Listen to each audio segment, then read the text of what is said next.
This is TWiT. I feel guilty about even talking about vacations and cruises and trips to Paris with a horrific war of aggression going on in Ukraine. And of course, for the last, whatever it's been now, 2 weeks, that's all we've been talking about on these shows even, because there's a huge, tech angle to all of this. I don't know how much we want to spend, but as you know, Google has pulled out of the market, its app store out of the market. But there are Russian app stores, and you take a wild guess what the #1 app is in the Russian app store. It's VPNs. Like, wow, they just took off. Just took off in the last couple of days, which I think is sort of encouraging. I mean, we're seeing 500,000 downloads of VPNs in this past week alone. And I think that means that they want to get real news. They don't want the... Julia Ioffe, who is my favorite commentator on this, I think she's just utterly brilliant, and she's Russian and American. And she talks about how the only way you can get any information now is by setting up a VPN, and that's only going to be a certain very small elite doing it. But that's it. That's the only way. I was listening this morning to the Puck News podcast. That's where she is now, at puck.news. And she was on the podcast. She was practically in tears. She was just devastated. Yeah, it's been really affects her. Yeah. She has friends, and also just for the state of Russia. It affects her for Ukraine, obviously, but also for Russia. People are leaving. I've been reading the Helsinki Sanomat, thanks to Google Translate, and there are trainloads of Russians getting the heck out, trying to figure out where to go. Their credit cards, Julia reported this, the credit cards supposedly pulled out, they still work in Russia. The problem is they don't work outside of Russia. So the people who are getting the hell out can't use their credit cards now. Yeah. And then you can't go to an ATM? No, in fact, one of the places they said, I saw somebody did an hour-long video about how to leave. And it was in Russian, I didn't know, but whoever summarized it said that if you can still use the Chinese credit card clearances. So in some cities, if you go to Chinese restaurants, they still use that for their customers, and you can eat.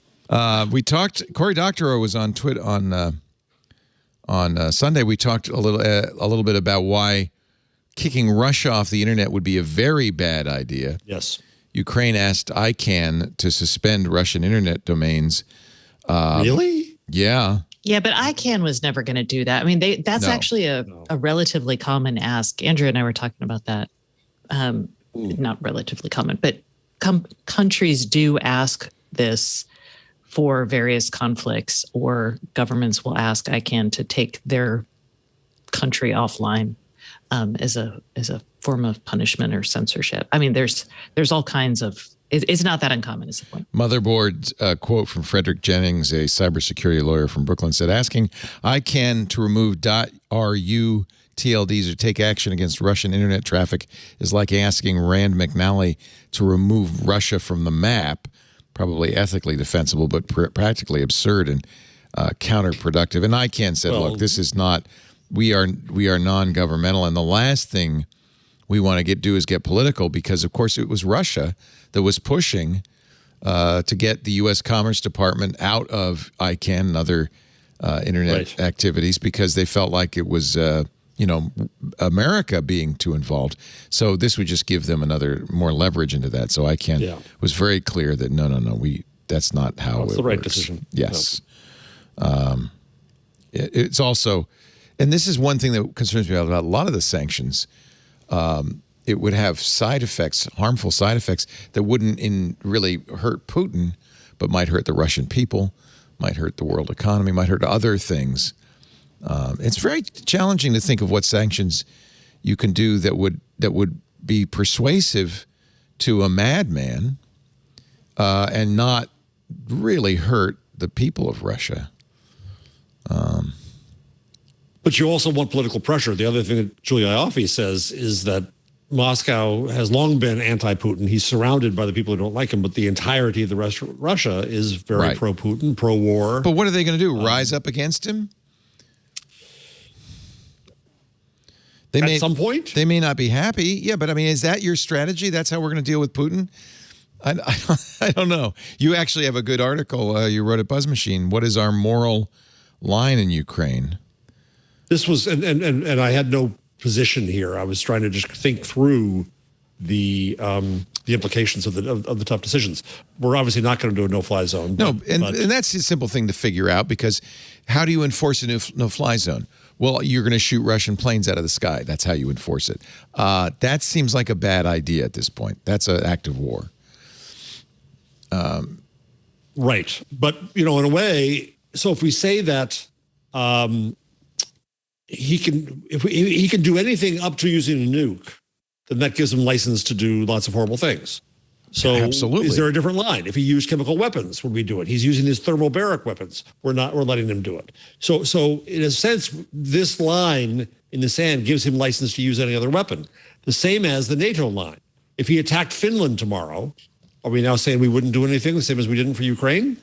Yeah. So we've given him license to do everything that. So point. There's also a secondary issue, which is that China is watching very carefully, because, of course, they'd like to invade Taiwan, and calculating, I would imagine, with great precision, what would be the consequence to them of doing that, and watching and see what the West does. So there's more than just controlling Putin. Yep. A friend of mine is the former president of Estonia, Toomas Ilves. And it's fascinating to watch him on Twitter, because he really hates Putin and Russia, and says, basically, I've been warning you all these years. Are you going to listen? And he said to Finland outright, are you going to listen? Well, that was, one of the points Corey made, is that we've been building up to this for 20 years. Our America policy and NATO policy has really been paving the way for this all along. But that's not very useful at this point. It's like, okay, great. Let's take a time machine back. What do we do today is the real question. Right. And what can we do today, and what will be effective today? One of the things I brought up, it reminds me of how much, and you've always said this, Jeff, don't regulate, use norms to control behavior. Don't regulate the internet, use norms. How much we rely on norms in our lives. But when people are willing to act outside the norms, this came to me, I was watching a video of a drugstore in Los Angeles where a guy just walks behind the counter, starts loading a bag with stuff behind the counter, and everybody's like freaked out. Somebody's calling 911, but the guy's walks out the door with all his stuff. He violated a norm. We're so used to that norm, we think we're somehow protected. There's no consequence to that. This was the entire Trump presidency. Was a guy who was repeatedly willing to violate norms. I mean, then what do you do? Well, I think that's one of the things that we've learned over the last few years, is that, well, in that case, you have to have some sort of accountability or response that is, yeah, that's the challenge. You have to use force. That's when the state comes in, when you're like, oh, yeah, okay, but now we have to regulate this. Yeah, but when you're using a force against another nuclear power, stakes are so high. Yep. And this is where I don't think we have a good solution. It's interesting to watch. Yeah, this is Go ahead. terrible. No, this is a terrible problem. It is. This is where. This is a snotty kid with nukes, basically. Just having a tantrum and going his own way. And honestly, and this is Julia Ioffi's take, a guy with nothing to lose. Right. Yeah. And that's really scary. And she points out this is the problem with people, with dictators, with people like Hitler and Pol Pot and so forth. Is Hitler wanted Germany to be destroyed if they couldn't win. The country did not deserve to exist. Fortunately, his generals did not follow up on his. But there's a piece of that to Stacey's. Stacey's exactly right about Trump time, and my argument is that that's about people who know that they're going to lose their white hegemony, and they don't want to share it with those who follow, and so they'd rather destroy the institutions than share them. Yeah. Yep. So the reason I bring this up is we're seeing a lot of companies, tech companies, try to respond in a way that's reasonable. But it's also, there's two kinds of reasons you'd respond. One is it looks good. It looks bad not to. Or we can't get our money out anyway, so we might as well shut down. Maybe that's another reason, because we can't help it. And then there's the third, you're really trying to do some good. And there's, I think, a very strong question about, well, what can you do that's going to do some good? One of the things... And we don't want Google to leave entirely, because we want people to have some access to information. Well, there's a good example.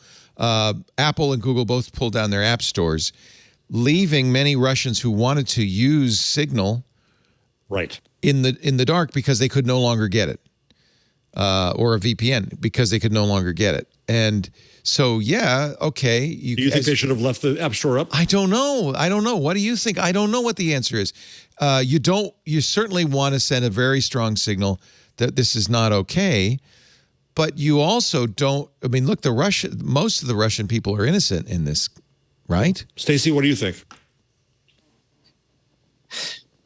I mean, this is the sort of thing we debate over dinner at our house. So I think here's the issue. I think most people in Russia, it's like 120 million people, 110 million people. It's a lot of people, and even if you look at your VPN stats, not everybody cares to know or wants to know or seeks this out, right? So you've got to recognize that by pulling this 145 million. Oh, wow. Yeah. And there's 40 million in Ukraine. Okay. So if you take their access away, not all of them were going to access it anyway. What you're doing is taking easy access away. And I still think in times of war, the people who want the information will actually go to efforts to get it. Does that make sense? Yeah. No. That was the doctrine in China, right? Yeah, and but you that also hasn't not worked just out well. go to get information, you also create languages to share information. Right. In China. Right. You create heuristics to stand for things because you can't use and the it's actual ever language. evolving. So we've mentioned before, we'll probably mention him a lot, the Ukraine Minister of Digital Transformation, the 32-year-old Mikhailo Federov, here shown in a black hoodie, appropriately, has called for hackers to come to the aid of Ukraine. And the response has been dramatic. Tens of thousands of self-proclaimed hackers have volunteered. And I just don't even understand how you would assign them jobs and manage them. So what you're really asking for is total chaos. They'll benefit from it. But did you also see Bloomberg actually did a really good story about an employee, I believe, who used to work at Uber, who was Ukrainian, and now he's gone over back to Ukraine to manage their supply side and procurement. Nice. And it was a really interesting story about people who have, other skills coming back and trying to help build the infrastructure needed for war based on Andrei their experience here. Liskovich. There you go. You found him. Yep. This is an article from Good Googling. Brad Stone. It's a good story. Yeah. Contagious courage. That's a really nice phrase. Yeah. And then there's the mother and children who were killed in Ukraine fleeing the fighting, who was in fact a controller working for a Silicon Valley tech company remotely. So it goes both ways. I mean, it really hits all of us. Oh. And you just want to do something. And, of course, we can donate and things like that. But what can these tech companies do that's appropriate and that's not going to backfire? It's very... And you raise really interesting point, Jeff, which is whatever you don't do is permission. Wherever you don't draw the line, is permission, and that's terrifying. And the same with the Polish jets now is no, that's too risky. Okay, so now we've acknowledged that line. Yep. It's. I mean, so I was going to say this at the end, but I'll bring it up now. I just finished listening to. Where to go? The von Neumann biography that's just out. Man from the Future: The Visionary Life of John von Neumann. I'll have to listen to that. Yeah. Oh, you'll like it. You'll like it a lot. Both of you will, I think. But of course, he was arguably the pioneer of game theory. And so listening to it was fascinating in the current context of this is all game theory, right? And are you dealing with someone who's going to make rational, if sick, choices in Putin? Yeah, it is or game not? theory. It is game theory. It's all game theory. Yeah, it's all game theory, and it's really interesting to see it then abstracted to that level. But you remember all of the game theory stuff that went on with atomic war. That's exactly it. And oh wow, it seemed like brinksmanship in many ways. You have to have a lot of faith in game theory. I don't know if I have the nerve. My brother, it's a game of chicken.